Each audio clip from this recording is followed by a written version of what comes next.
Hey, welcome to the Restaurant Coach Podcast. It is the cure for the common restaurant. I am honored to have as my guest on today's show, Jen Kern with Q. Now, Jen, a lot of people might not have heard of Q. What exactly does Q do? Well, hello, Donald. Thank you so much for having me on the show. I really appreciate it.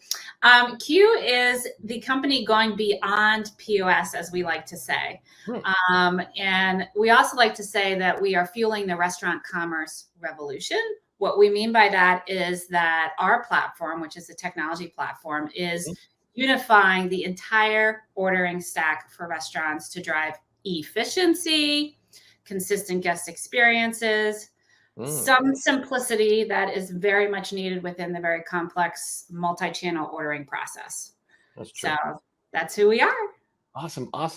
Yeah. Well, I was fortunate to be a guest on your podcast, and Yes. I thought our conversation was so great. I wanted to invite you on my podcast and offer maybe some solutions for people and just kind of your take on what is happening now in the restaurant world. So, what is your view right now of what's going on in the restaurant industry? Oh gosh, well, that's a big question. I mean, in one word, modernization. Okay. So transformation and modernization is what I would say is happening in the restaurant industry right now. Change is required. Change is painful. Change is necessary. Restaurants have never really been forced to use technology in an efficient and guest-facing way. And thanks to the pandemic, they are now viewing technology hopefully as an enabler versus an inhibitor of their business. In the past, technology, to use your quote and the title of your book, has sucked within the restaurant. True that. It's not helped operators do their job better. It's made it harder for them. So I'm incredibly passionate about bringing technology to restaurants in a way that actually helps them drive growth, revenue, efficiency, and better guest connections. Very cool. And talking about like better guest connections, what are some of the things you see out there as like restaurants like making mistakes as far as guest connections? Yeah, well, I don't like to sit here and say like, oh, look at all the mistakes they're making, because restaurants are They're under. making mistakes. They are. We all are, right? We're making mistakes. Mistakes to learn, to grow, and to change. Mhm. But they're also under incredible duress right now. I mean, just everything with the pandemic, and it just caused so much chaos. And now you've got labor problems, you've got supply chain problems, you've got pricing. I mean, just making a buck is tough in the restaurant industry. So on top of all that, having these, recruitment, retention, people problems, and supply chain. I mean, I don't envy restaurant owners right now, honestly. That said, I'd like to believe that my company Q and myself, we're here to try to help in whatever way we can. One way is through this unified, ordering process. Another way is also through podcasting and having these conversations that we need to be having, that I believe can be helpful for operators. So when you say mistakes they're making, I can tell you that I'm a very frequent eater outer. Right. So I love to cook. I'm not like you. I wasn't a chef. I like to pretend like I'm a chef. I was raised by a foodie, organic, James Beard and Julia Child era woman who was amazing. And she cooked very elaborate gourmet meals that were delicious. So I was spoiled from a young age, and I wanted to learn how to cook. And so I love to cook. But right now, in the period of my life, I'm an empty nester. And so I go out to eat a lot because I've been cooking for my family, my kids, for 25 years. So I'm like, I love fast casuals. I love bowl places, salad places, Mexican places, Mediterranean. Like, I go to a lot of fast casuals, some QSRs, but mostly fast casuals. What's your go-to? Chopped. Chopped, really? Chopped and Cava are probably my top two, followed by Sweet Green, Moby Dick. For acai bowls and things like that, South Block, which is a local place. Chick-fil-A, I love Chick-fil-A when I'm in a crunch and I need something quick. But yeah, I would say those are all my favorites. BB Bop is another one, which is an Asian-inspired one, which is amazing. Yeah, so those are my top go-tos. Like I definitely Chipotle. I definitely go there. Like Chopped, I go to almost every single week. Cava about the same. Oh wow. Yeah. So I mean, and they're all right down the street. I live in a pretty metropolitan area, so I can walk to a lot of them. So anyway, I'd say the biggest mistake restaurants are making right now is that the in-store experience is not great. Right. And the online experience is not great. Mm-hmm. Furthermore, the in-store and the online experience don't typically match. Right. And I'm often disappointed in my experience as a guest, whether it's just how I'm greeted, how my food is prepared, the feeling I have when I leave. You know, I pay. I'm one of those crazy people that pays $15 for a bowl. Yeah. I would. You know, $5 for Starbucks and $15. You know, and I'm like, you know, it's a decent amount of money to pay for a quick, you know, thing. And it's like, I just would like a smile sometimes, and Exactly. I rarely get it. And then even online, like if I'm ordering, like I have a lot of the apps, and I'll do the online stuff. I very often show up and my order's not correct. Oh yeah. It's delayed. If I'm doing delivery, I've had orders not show up. I feel like a burden a lot of times to the places I go. Like I'm just really sort of a pain. You know what I mean? Yeah. Now, full service is a different story.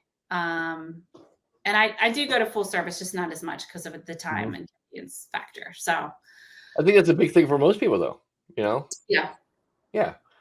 Full service has become a lot more special occasion. You know what I mean? Yeah. Yeah. But everyday living, you know, especially like you said, you're an empty nester. I mean, convenience trumps everything. Yeah. Convenience and quality to me. Right. Yeah. Right. Yeah. Which is why I like those both places. I feel like a lot of them have pretty fresh. Some of them are organic, you know, organic proteins. I love a lot of proteins and things like that. And it's pretty organic, fresh food. Yeah. Do you say you tend to eat more organic than anything? I try, particularly with my meats, but I'm not like my mom is really a stickler. Like literally, everything she puts in her mouth is organic. I'm like, whoa. I try mostly with the proteins, but I don't kill myself over it. But it's a perk. Like if I see on the menu, like at Chipotle or one of them, like it's an organic chicken or something, I'm like, oh, good. I know it's going to taste just a little bit better and be a little bit better for me. Like I don't really want to put hormones in my body if I don't have to. Got enough going on already. I know we got a lot going on, especially as we start getting a little older. You know, the things kind of. I would say after you hit 50, I would say the warranty goes out on your body. It's like everything just starts breaking down. The warranty's out. You're like, man, this sucks. Everything's out. Yeah. So that kind of leads me, you know, eating a little bit healthier, making better choices, making selections, you know, that are a little bit more maybe on the organic side at times. Self-care. I'm a huge proponent of self-care. What do you think, or, you know, do you believe in self-care? 100%. I mean, I grew up what do in you do a self-care era. I know, huh? What do you do for self-care? Oh, wow. A lot of stuff. So I'm in a recovery program. It's anonymous, so I don't talk about it, but I'm in a recovery program, and there's a lot of self-care there in the community. I have done therapy on and off for the better part of my adult life, I would say. Not doing it right now, but it's been a while, but it's been a minute. But I do believe in therapy and getting outside help. I have a regular meditation routine that I try to do. I don't do it every single day, but I try to at least sit still, be quiet, and remove myself and try to remove my ego from myself for at least 5 to 10 minutes. Because the ego is not your amigo. Did you know that? The ego is not your amigo. That hashtag, write that shit down. Ego is not your amigo. That is true. I love to go for walks in the woods. No phone, nothing. Just go for a walk in the woods. I'm blessed to have some woods near my house. And you know, I do massage. I do acupuncture. You know, I'm like, yeah. So I feel like I do pretty well. I do take baths at night to like calm down, you know, and de-stress. And You ever do the cupping? I have done the cupping. I totally did the cupping. Yeah. What do you think of it? My friends have done it, and they keep trying to talk me into it. I'm like, I don't know about that, man. And afterwards, you look like you got the shit kicked out of you. You know what I mean? You look, you're like all bruised up. I'm like, I don't know. It look like a good time to me. I don't know. Does not look. Yeah, once I started doing Eastern medicine, I got kind of hooked on it because I had Lyme's disease, which is like a autoimmune disease, and I was just worn down, tired, and getting sick a lot, and all the doctors threw antibiotics at me, and it didn't help, and so I got led to acupuncture, and I was like, oh my gosh, and that's how I got well, and so my acupuncturist, who I've been seeing for probably 10 years, like once a month, he'll do cupping if he sees that my energy is really low and everything needs to be recirculated in my body. He doesn't just like do it. He does it if he sees it's something I need. So, very cool. Yeah, it definitely helps if your energy gets really stale. It helps regenerate, like flow, all the movement through your blood vessels, really. I think I'm not a doctor, but you know what I'm saying? It's like, it just gets things flowing a lot like what acupuncture does, but acupuncture is like opening up all those points. So yeah, I mean, I've liked it. It's not like something I have to have, but that's cool. Well, to me, energy, I'm a real big believer in energy. State management, energy management, I think is really, really critical to culture. And I think it also sets the tone for restaurants, especially for the guest experience. The better the energy is, the better I think the experience overall, which leads me to the kind of thing I would say is the role of a leader in leadership. Leadership to me is critical, especially right now in restaurants. What do you think is the number one trait a leader really needs today? I would say compassion. Compassion and empathy, because I do believe, and I've worked really hard to try to embody some like servant leadership, styles. And I know that you're like much more well-read and trained in that. But I just think like understanding where people are, you have to meet people where they are in their life. And you asked earlier about mistakes restaurants are making. And I think the whole model of how people have been trained and brought into restaurants and managed in restaurants really needs to change. And you were on my series, which is all about labor and leadership and people. And it's really boils down to the culture inside the four walls of the restaurant, whether it's in a corporate building or in the restaurant. But and I know you grew up with that old school management style, which I did as well, which was like, it's like command and control type of thing. It's like you do this and then I do that, and then you do this and I'm your boss and blah, blah, blah. And it's not like we can't operate like that as human, even in any industry, restaurants alone, like that's just not the way it is today. And so, it's interesting for people like you and me that have grown up in a different era of leadership. Which is not going to work anymore in today's. I mean, I'm going through it even with my company right now, so it's like, how do you help build culture, not only in a new era, but also in a very distributed virtual work world, which is what some of us are in hybrid. Some of us are, if you're in a restaurant, you're in a restaurant, but even a lot of the restaurants have virtual and distributed teams. So it's like, how do you manage?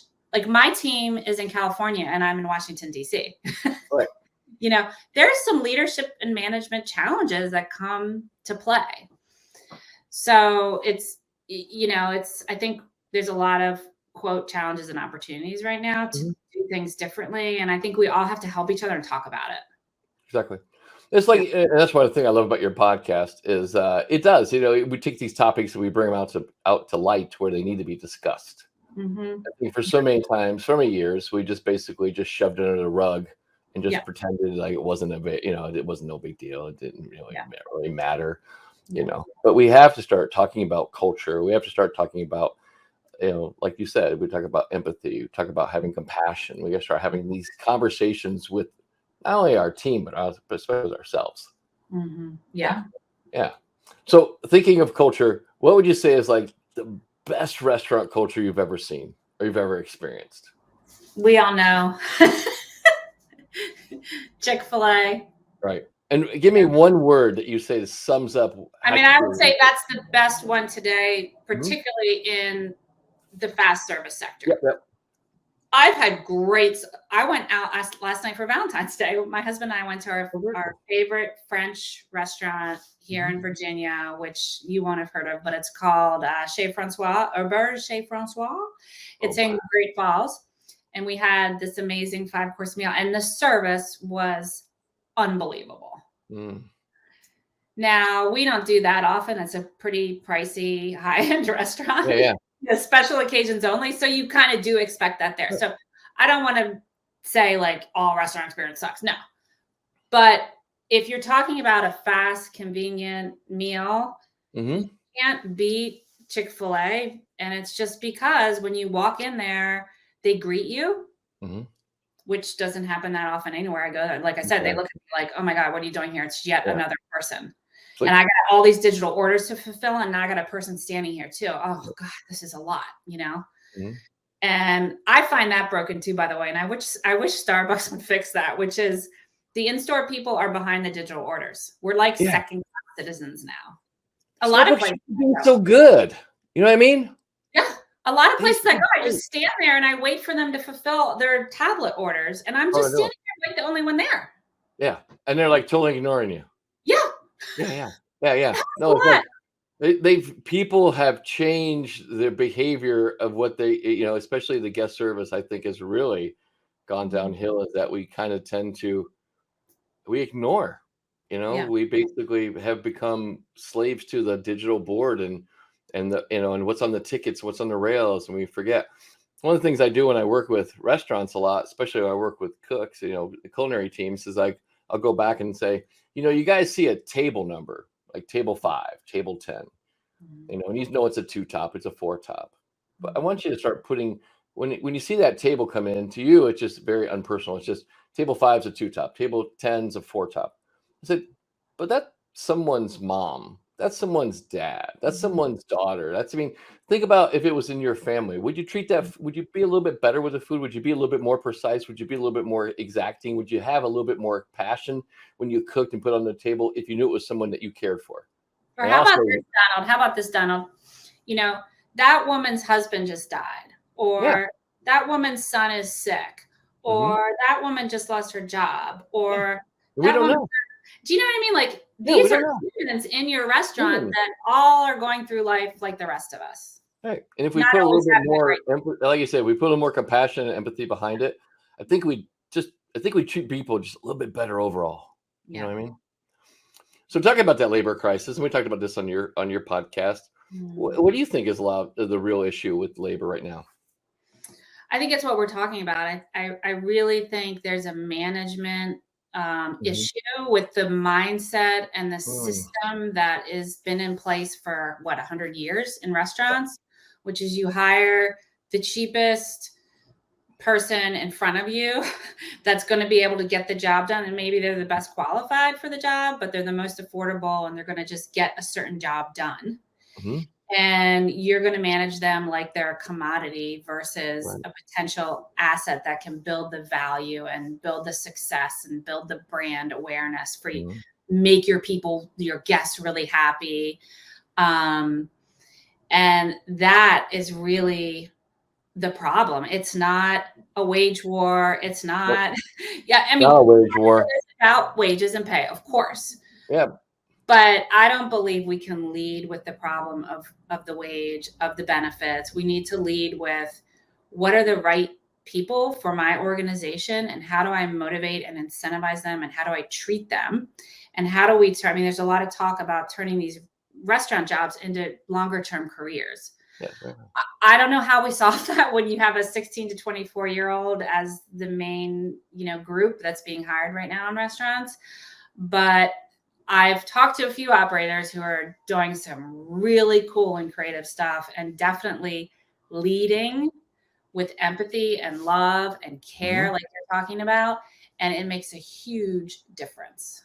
Yep. So one of the things I try to approach I tell all my clients is like, when you're offering people jobs, what are you offering a job for? What are you really teaching? so many times we focus on the hard skills. Like if you're a hostess, right, or a host, we Mhm. focus on the hard skill. Well, you're going to learn how to greet people. You're going to sit people at a table. You might learn how to bust a table, clean a table, stuff like that. You're going to handle reservation systems. You're going to take phone calls. That's all the hard stuff.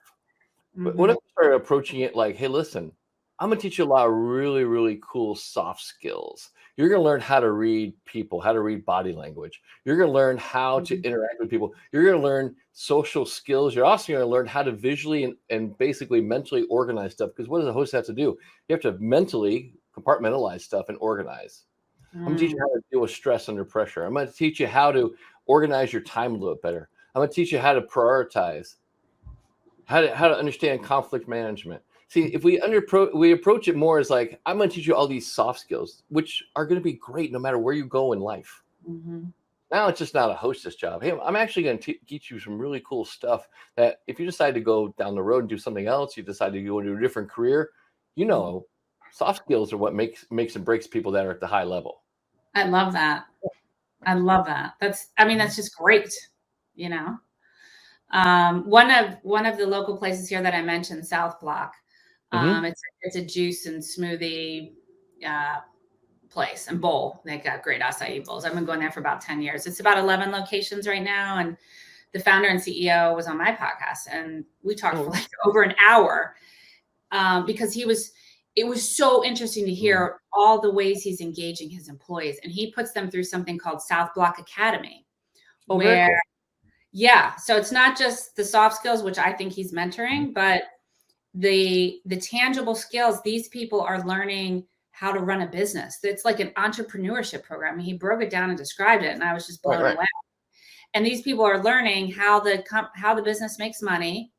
They have dashboards, and so they're in business school too, you know, That's and cool. they're learning some really interesting things. Yeah, That's really, really cool. yeah. So let me ask you an off the wall question. Mhm. If you came with a warning label, what would your warning label say? Very high energy.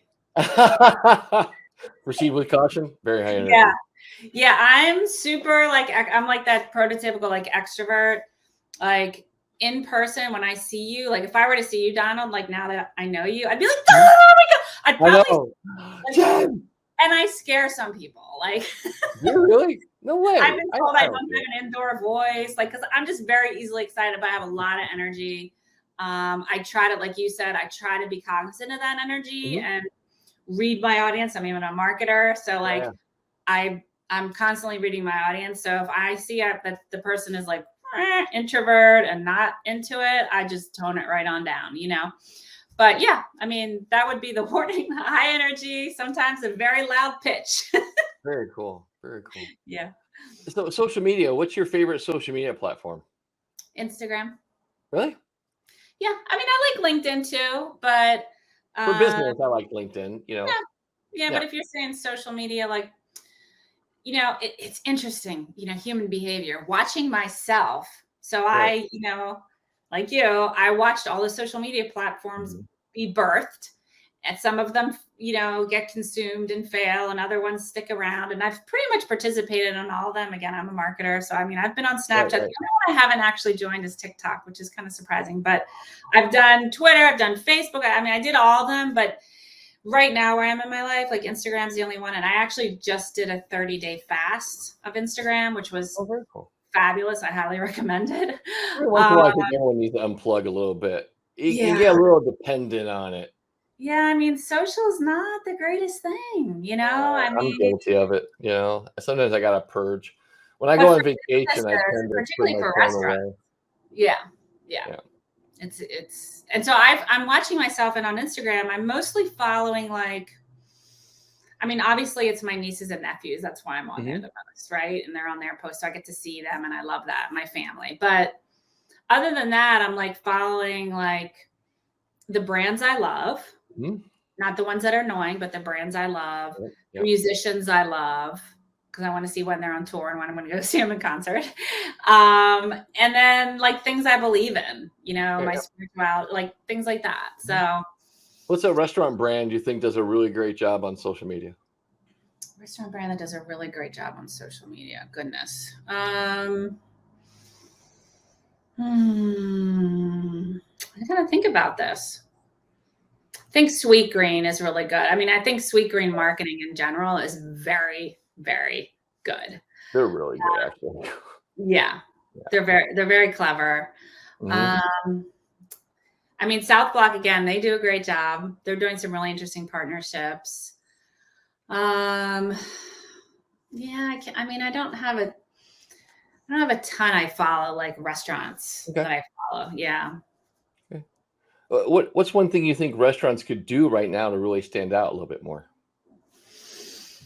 Um, I would say improving the in-store experience, honestly. There you go. I really would. And the second thing would be, we're talking about social and we're talking about some, maybe we'll talk a little bit more about some of the marketing and digital stuff, but building those channels and those connections in a much more authentic and creative way.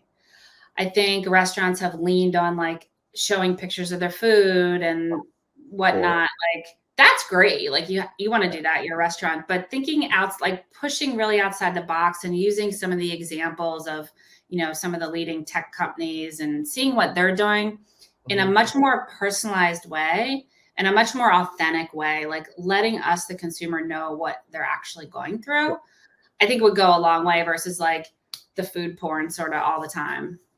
Yeah, Which I is always why I say ended up not following them all that much because I'm like, okay, I know that you have a chicken sandwich. Okay.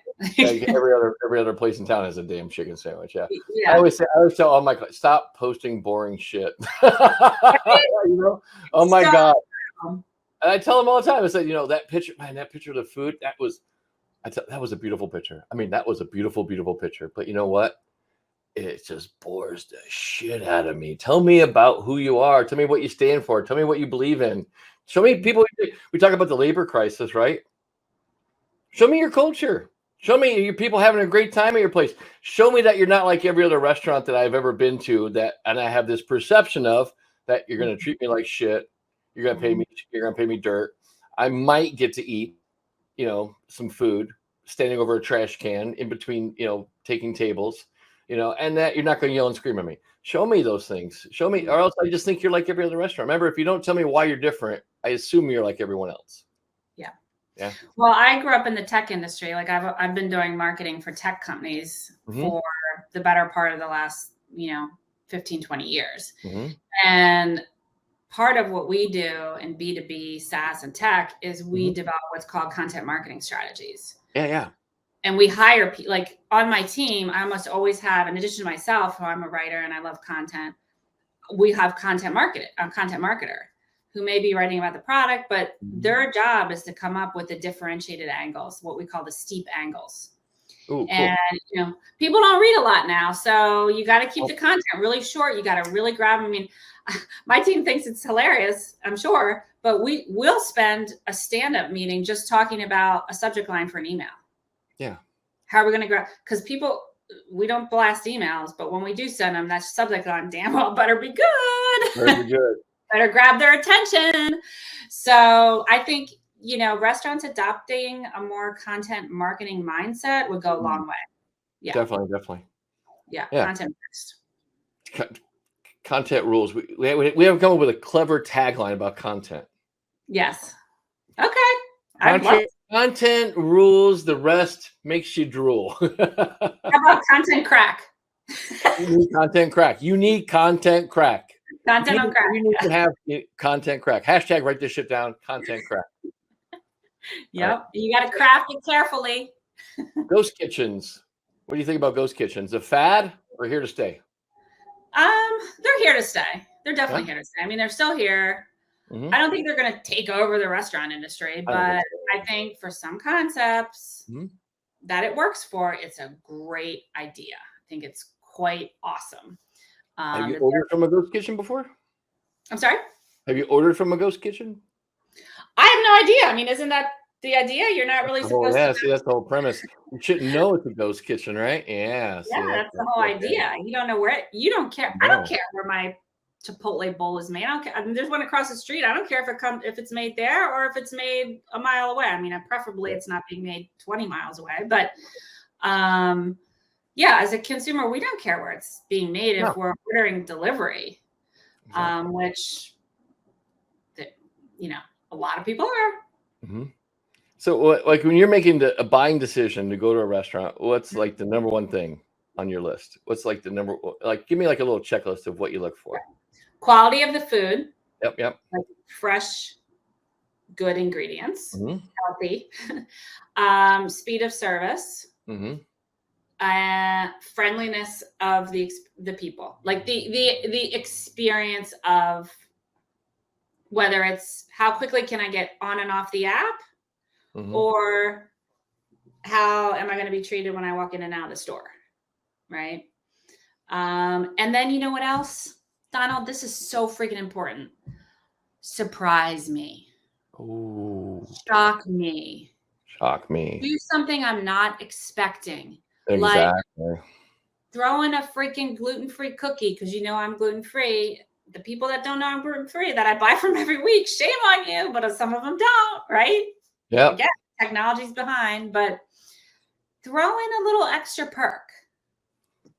So if I came to Q, what are some things that you would help me with? I got a We would, restaurant, I'm doing some I'm doing some stuff. I'm doing, but what would be the first thing you guys do? Take me through like your process. yeah. Well, first of all, one of the most important things to know is our technology platform is geared for enterprise restaurants, which what we mean Cool. by that is restaurants that have more than 20 or 25 locations. Yeah. So one location, two location, not a good fit for our product, because what Right. our product does and what we do with our customers is help them get their hands around all of their ordering channels in a way that they can consolidate and streamline. So it may even mean getting rid of middleware. Chowly, it's a checkmate. Mhm. Those types of middlewares that came to be because you had delivery and you had POS, and the two never shall meet. Right. We have bi-directional native integrations with the big five delivery partners. Oh, cool. So you don't need middleware. You don't need that extra technology. You can just use Q. We have a Mhm. white label online ordering solution. We also have an integrated KDS system for kitchen to help speed up kitchen production backlogs and drive Mhm. visibility. And for ghost kitchens, they can use our product as well. It's a one tablet solution. So you get rid of all those ugly tablets on your counter, whether you're using us for online ordering, POS, in-store, drive-through. You can have one system. And in the back end of that one system, you have a significant amount of capabilities to personalize the experience. In other words, we're talking about the pictures, change the picture. I want this hamburger to show on Uber Eats, but I want this to show when you're ordering from our native site, right? Gotcha. Like the dimensions, the brand imagery, that's Mhm. important. Change all the prices, change the availability, do things on the fly, but from one back-end system versus having to go into Olo and your POS and Chowly and Uber Eats and DoorDash, right? And so Right. it's consolidating all that and unifying that experience. Very, very cool. Yeah. Very cool. Mm-hmm. So, the restaurant industry is known to be kind of a stressful thing, and especially, with all the stuff happening right now. How do you deal with stress? Deep breathing. Deep breathing, drink water. Namaste. Yeah. Namaste. I do yoga too. I missed that You really? myself. Oh, really? Nice. Yeah. I do core power, hot yoga. Oh, really? Okay. I have to give hats off to you for doing hot yoga. I tried hot yoga a couple times. I thought I was going to die. I really thought. In Arizona. It's 20 degrees out here today. It feels really good to go into 100-degree studio.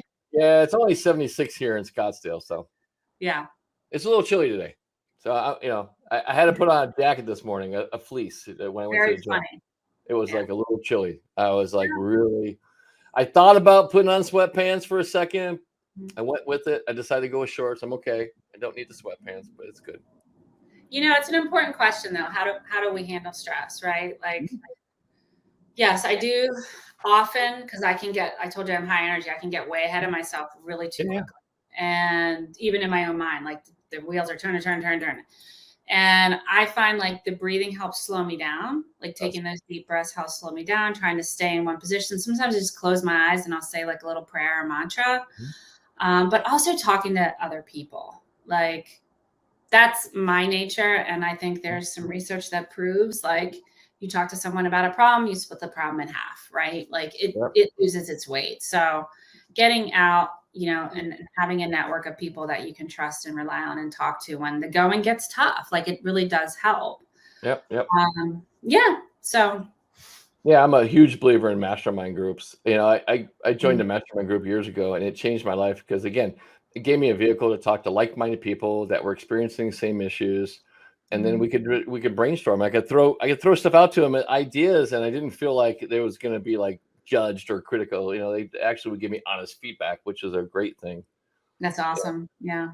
It's like having friends without the, for work. Yeah, they're great. Yeah, they're like work friends. Yeah. Yeah. So when you were a kid, what did you want to be when you grew up? Oh, it's so funny you're asking me this because I saw was it an advertisement or something about this? I was looking at a website the other day, and the entire team for the company, when you scrolled over their picture and their title, it turned over and it said, "When I was a kid, I wanted to be blah." And I really thought about it or it said, I wanted to be blank when I grew up for every single team member, It was a tech company. So it was interesting seeing. That's really cool. I didn't really have anything in my mind as a kid. No. I mean, no, I didn't. Like, I didn't know. Like, I actually, once I got to be maybe high school, college age, I thought I was going to be a lawyer. Okay.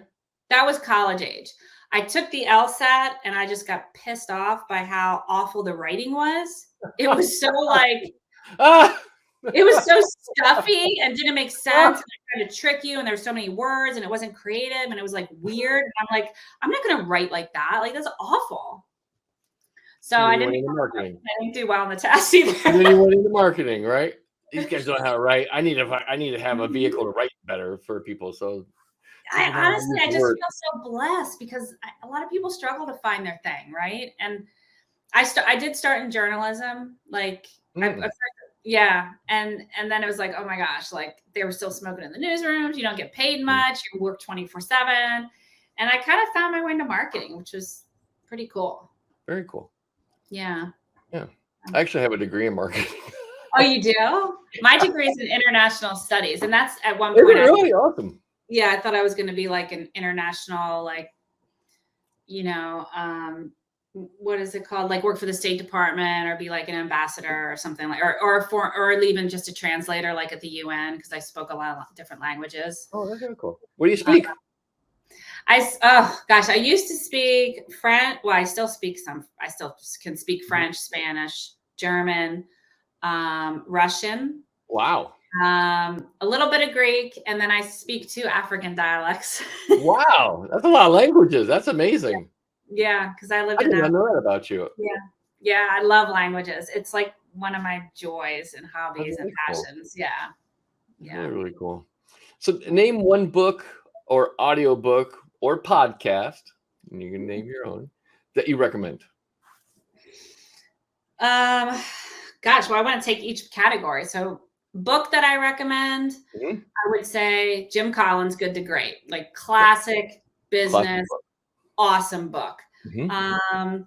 I always like to tout female authors too. So I'd say Delivering the Digital Restaurant. It's Meredith Sandlin and Carl. That's a great book. Yeah. I read a lot of Kristen Hanna, which is, it's like kind of like chick lit, but it's really like, she's awesome. In terms of podcasts, I'm going to go with Christopher Lockheed. Ooh. Have you listened to him? I've heard of him. You're like, I have to say, you're the second person in a month who's mentioned. Yeah, I really dig him. I mean, he's just, again, he's thinking outside the box, right? He's calls himself a category pirate, which is so funny. It's like, what? But he's like creating new categories. He's always challenging the status quo in business and marketing. So because he's got that marketing lens, I like that. I used to listen to CMO Moves, which was Nadine Dietz. And she did like numerous episodes, and then she took a break, and now I think I'm not sure if she's still doing it, but she was a great one of the early podcasters I loved. Yeah. And then what do you prefer to read? Do you prefer audiobooks? I read. I need to hold that book. I love that book. Get into that book. You're a book, like a physical book, not a Kindle? Oh yeah. All right. You need the book. Yep. All right.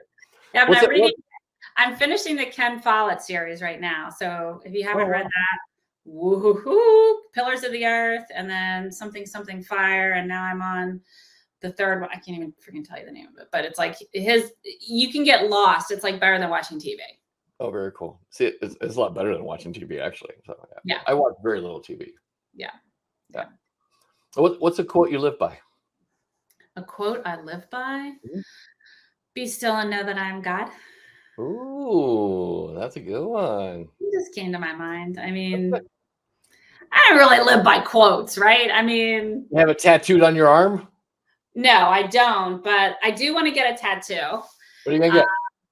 I want to get a cross. I want to get a cross with my boys and my husband's names, like all around. Oh, cool. Yeah. On your shoulder? Haven't done it yet. Yeah, back here. On your back? Yeah. I guess it's not my shoulder. What is that called back there? Shoulder blade, yeah, your shoulder blade. No. I always thought about getting like a monkey on my shoulder blade. That way I say I got a monkey on my back. Do you have a tattoo? No, I thought about doing it. It's like, I never did it. You don't have your restaurant sucks tattoo? No, I don't. I got a special forces tattoo when I was in pararescue. I got a special forces tattoo. But that's so cool. That's the tattoo I have. I love that you did that. I forgot that you did that. I see it every once in a while when I am looking at your stuff, and I'm like, oh, my son's in the Navy, so. Oh, very cool. And then last but not least, how can people contact you? Oh, all the normal ways. They should just call you, Donald. They should call you and be like, Donald, how do I get Jen? She rocks. How do I get Jen? She rocks. How do I get Jen?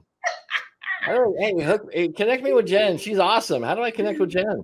I'm not going to get my cell phone out because I'm already too many spams. But my email is jkern@qbeyond.com. And if you guys want to check out the web, so you're a small restaurant, big restaurant. I'm telling you right now, go to their website, qbeyond.com. They have tons of information, right? Tons of blog posts, tons of really great stuff. And here's the thing. I'm a big believer in doing reverse engineering. So if I see somebody, even it might not apply to me as like, I might not be at that level where I got 20 units, 20 restaurants, but you know what? I could take those processes, I can break them down and see how could I apply to my place. Like she was saying, like, what do they do at the big level? Well, a lot of times they streamline stuff, they integrate, they upgrade their KDS system for the kitchen. So the process, orders process a little better. There's little things that Jen talked about today that you could actually break out and actually use those things. Either you're a mom and pop, one place, two off, it doesn't matter. There's always something you can learn if you want to take the time to just kind of break it down, reverse engineer it, and say, how can I apply this to my restaurant? I'm a big believer that questions are the answers. If you want better results, ask yourself better questions. Yeah. And the most important thing is just modernizing all the systems, whether it's a process, get modern tech in your restaurant. And then those processes and those systems, I mean, you want the process first, right? Not the tech. Exactly. So what is your objective? What are you trying to achieve? Get your process and then find the tech that fits. But there are so many restaurants out there using these dated printers and KDS. Horrible stuff. Yeah. So it's like. I was at a restaurant and I noticed, I asked the guy, they were using Square. Well, I understand small restaurants sometimes have used small, POS companies. And I noticed the server would go take the order.